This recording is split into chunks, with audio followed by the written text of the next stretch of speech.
अस्सलाम वालेकुम जी। मानसून का नए स्पेल का आपने सुना होगा कि कितना ख़तरनाक स्पेल जो है वो इस वक्त मुल्क भर में है।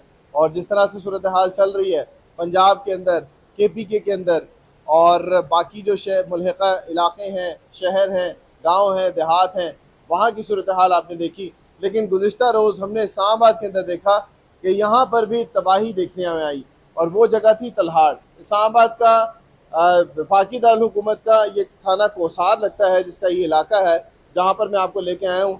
यहाँ पर ये देखें, ये बरसाती नाला है और साफ पानी का ये चश्मा कहलाता है, जहाँ से बारिश का जो पानी है वो यहाँ से जाता है। और ये पानी कहा जाता है, यहाँ के मकामी लोगों के मुताबिक ये जाता है खानपुर की तरफ। इसने कल इतनी तबाही फैलाई कि आसपास के जो घर थे वो पानी उन घरों के अंदर दाखिल हुआ, और वो जो वहाँ का सामान और वहाँ के घर बर्बाद हुए। इसी तरह से हम इसके आसपास, नाले के आसपास आप देख रहे हैं, एक घर में हम मौजूद हैं जहाँ पर ये देखिए दीवार थी, इस दीवार को तोड़ता हुआ ये पानी दाखिल हुआ है। ये इसका घर का एक हिस्सा है जहाँ से ये पानी दाखिल हुआ।